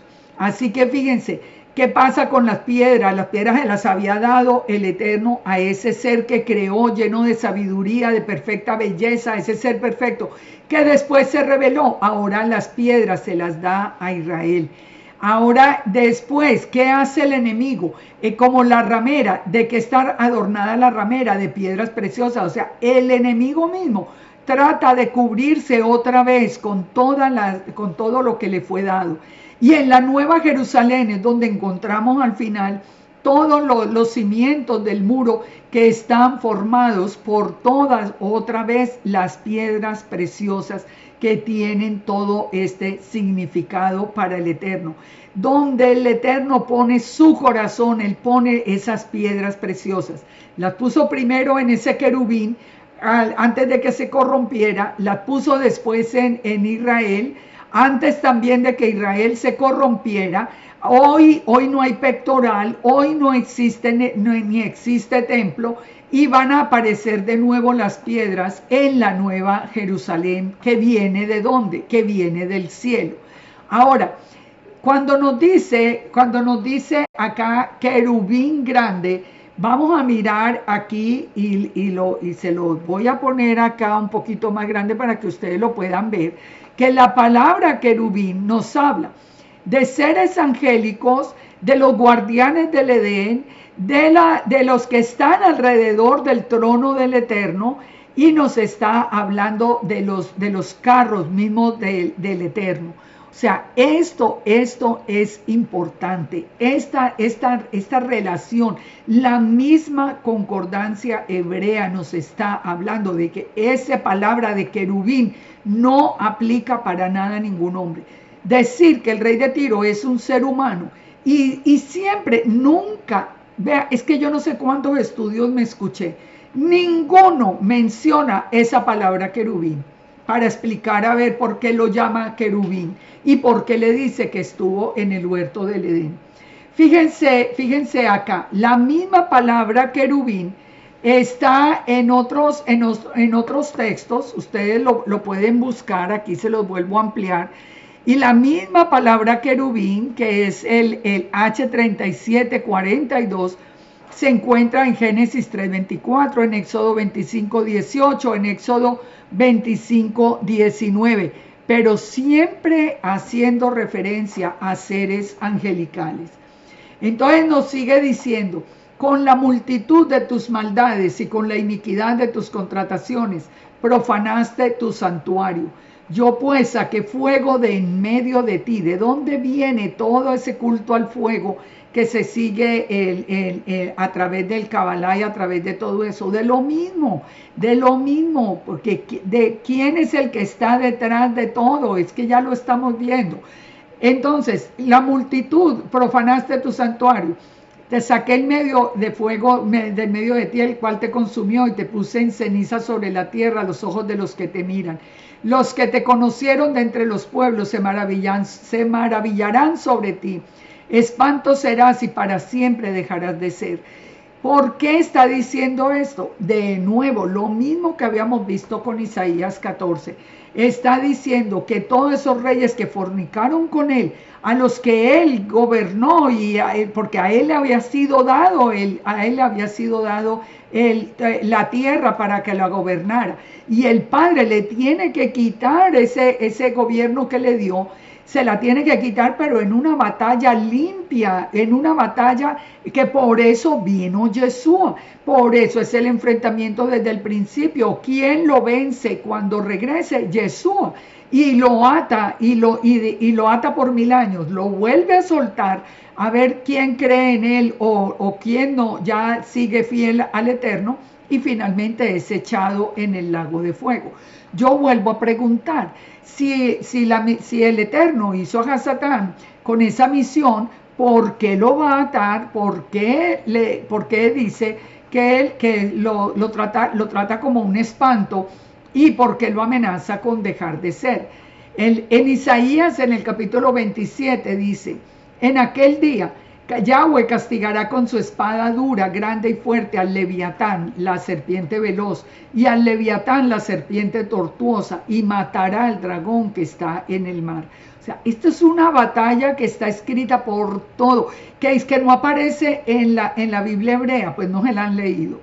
¿Cómo dejará de ser? Ya lo vemos, está en Apocalipsis 20, que va a dejar de ser. Cuando fueran cumplidos los 1000 años, sería desatado por poco tiempo, saldrá a engañar a las naciones desde los 4 ángulos de la tierra. Esto es después del milenio. Y en el 20:10, que Apocalipsis nos dice: y el diablo que los engañaba fue lanzado al lago de fuego y azufre, donde estaban la bestia y el falso profeta, y serán atormentados día y noche por los siglos de los siglos. Es que es muy claro. Y de nuevo les hago la pregunta: si el Eterno lo creó para ese papel, ¿por qué lo va a destruir si estuvo muy obediente? Otras citas del Tanakh que nos hablan de en Job, y nos dice que los hijos de Dios fueron los que estuvieron presentes en la creación. ¿Quiénes fueron los que estuvieron allá presentes en la creación? Bueno, nos está hablando de todos los seres angélicos, digamos, todo, arcángeles, todo. Ahora, fíjense, el mismo Satanás lo reconoció. Le mostró, ya lo vimos, le mostró a Yeshua y le dijo: los reinos del mundo y la gloria de ellos te los doy si postrado me adorares. O sea, él reconoce que la tierra le había sido dada a él. Antes de que se la había sido dada, antes de su rebelión, porque se llenó por su sabiduría y por su belleza, quiso tomar el trono del Eterno. ¿Qué nos dice segunda de Pedro 2.1? Segunda de Pedro 2.1 nos dice que si el Eterno no perdonó a los ángeles que pecaron, sino que los arrojó al infierno y los entregó a prisiones de oscuridad para ser reservados en el juicio. Entonces, sí hubo una rebelión. ¿Cómo se pregunta? No hay ninguna rebelión en los cielos, porque los ángeles no tienen libre albedrío. Pero entonces, ¿qué hacemos con toda la escritura?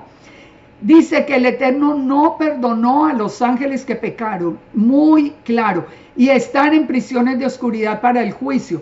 ¿Cómo sabemos que eso es verdad? Pues porque el mismo libro de Apocalipsis nos dice, por ejemplo, que en el Éufrates hay unos que están atados y van a ser soltados para que ellos van a acabar con una gran parte de la humanidad. Dice: y si no perdonó al mundo antiguo y no que guardó a Noé, bueno, ya sigue diciendo acá, pero no perdonó a los ángeles que pecaron. Esto está claro en segunda de Pedro. En Judas también nos dice que los ángeles que no guardaron su dignidad, sino que abandonaron su propia morada, los ha guardado bajo oscuridad en prisiones eternas para el juicio en el gran día. Léanse en Apocalipsis y léanse ya en las trompetas, para que ustedes vean cómo son soltados estos ángeles caídos que están atados en prisiones eternas. Que los ángeles se rebelaron, no lo dice la misma escritura, y es absolutamente claro que es lo que busca: alejarnos, pelear contra el Eterno. En Apocalipsis 16:12, que nos habla: vi salir del dragón, de la boca de la bestia y del falso profeta, 3 espíritus inmundos. Estos personajes que ya aparecen acá están absolutamente poseídos por demonios. Por eso sabemos, dice, son espíritus de demonios que hacen señales y van a los reyes de la tierra en todo el mundo para reunirlos en la batalla contra el Dios Todopoderoso. Ahora, recordemos por último, solamente para cerrar ya aquí, nos dice: ¿qué pasó en el primer día de la creación? Recuerden, la tierra estaba desordenada y vacía. ¿Por qué estaba desordenada y vacía? Tohu bohu. ¿Por qué estaba desordenada y vacía? Jeremías mismo nos dice que miró a la tierra y estaba asolada y vacía, y los cielos, y no había en ellos luz. Esto nunca ha pasado. Esta visión que tuvo Jeremías fue una visión del tiempo en el que el Eterno descendió de los cielos e hizo juicio contra Satanás, a quien le había dado los dominios de la tierra. Es que esta tierra tiene miles de años. Lo que tiene 6,000 años hasta ahora es el plan desde que el Eterno tuvo misericordia, sacó de sí mismo la luz del primer día y empezó a separar la luz de las tinieblas. Donde encontramos que la tierra fue destruida y que el Eterno mismo vino y con fuego consumidor descendió desde los cielos, cabalgó en un querubín y puso tinieblas en la tierra y destapó todos los, y destapó, dice acá, que destapó los cimientos de la tierra y aparecieron los abismos de las aguas. Por favor, lean Salmo 18, 7, 15 y segunda de Samuel 22, 8. Nunca ha ocurrido eso en lo que llevamos desde la creación, desde esta segunda creación. Nunca ha ocurrido que el Eterno baje y destape los abismos y ponga tinieblas sobre la tierra. Esto solamente lo revela el Eterno, se lo revela a Jeremías y se lo revela a David, y nos está mostrando de cómo el Eterno vino e hizo juicio pero el Eterno hizo juicio, pero hay algo que nosotros tenemos que resaltar. El Eterno es fiel y Él nos ha dicho que irrevocables son los dones y el llamamiento. El Eterno le había entregado a ese querubín hermoso, como nos dice en Ezequiel, le había entregado todo el dominio de la tierra. Por eso es que Él se atreve a decirle a Yeshua, si se postra, yo se los entrego.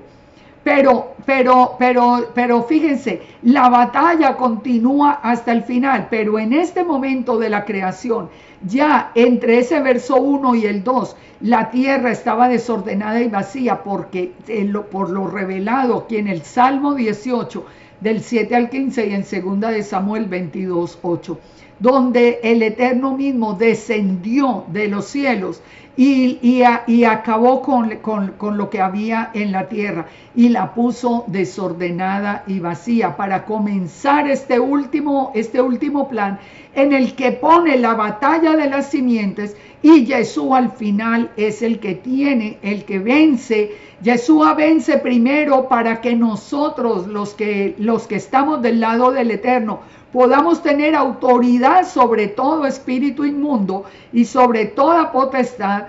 Nos da la autoridad Yeshua, pero los reinos todavía siguen siendo de Hasatán, y como vimos, hasta que nos dice que en la séptima trompeta, en el día de la ira, ya los reinos, se dicen las voces en el cielo, que los reinos vuelven a ser del Eterno. Es que la palabra es absolutamente clara, pero hay que leerla en contexto. Envió saetas, los dispersó, aparecieron los abismos de las aguas, quedaron al descubierto los cimientos del mundo.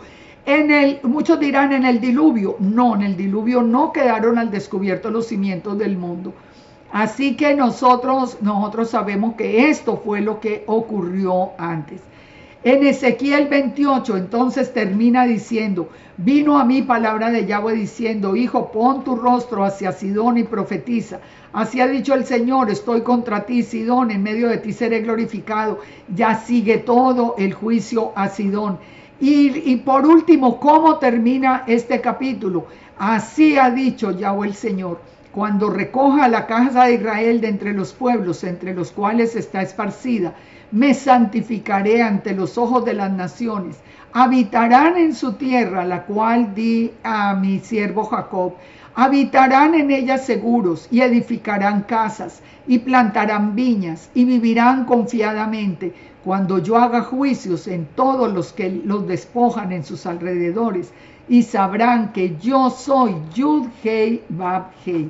¿Cómo termina Ezequiel 28? Recuerden, primero la ciudad, después el príncipe y el rey, que eso sí, la ciudad es la ciudad, el príncipe es un hombre, se lo dice muy claro, pero el rey de Tiro es Hasatán. ¿Cómo termina? Cuando ya recoja toda la casa de Israel y ya que está esparcida, que es lo que está sucediendo hoy, y ya nosotros habitemos seguros heredando la tierra. ¿Por qué? Porque ese ser creado y creado perfecto, ese querubín, ahora ya va a estar atado los 1000 años y después destruido. Aquí entonces terminamos estos dos capítulos. Realmente les digo, si ustedes se encuentran, siguen pensando que son simplemente dos seres humanos, por favor me escriben y me cuentan de dónde sale la afirmación y cómo se llaman esos dos reyes, porque estamos hablando del tiempo final. ¿Cómo se llaman esos dos reyes? ¿Y por qué le dice al uno el Lucifer, el lucero que fue echado del cielo a la tierra, y en el otro ese querubín que estuvo en el Edén? El único, no hay ningún rey pagano que hubiera estado en el Edén con Adán y Eva, pero sí estuvo la serpiente antigua, como dice la palabra en Apocalipsis 12, Satanás. Él ha sido el que se rebeló, él sí se rebeló, y ya lo vimos en la cita donde sí nos dice que hubo una rebelión en los cielos. Hay que leer toda la escritura, porque toda la escritura es revelada por el Eterno y es consistente y es veraz. A ustedes les van a decir, no, es que eso no se puede confiar en la escritura. No, no se puede confiar en los que no han leído la escritura completa. Y es importante volver a la palabra, porque en este tiempo ¿qué es lo que está pasando? Que la gente se está yendo precisamente a creer en lo que se opone al Eterno, en las enseñanzas que son de otros, que pertenecen a otros dioses. Entonces este es el momento de regresar al Eterno, de regresar a su palabra y sobre todo de entender el plan nuestro. Es que el Eterno siempre nos tratan como si cuando nosotros estamos en la iglesia cristiana o a la iglesia cristiana, como si hubiéramos sido un mundo de ignorantes allí. No, a nosotros el Eterno, a la casa de Israel, nos reveló a Yeshua.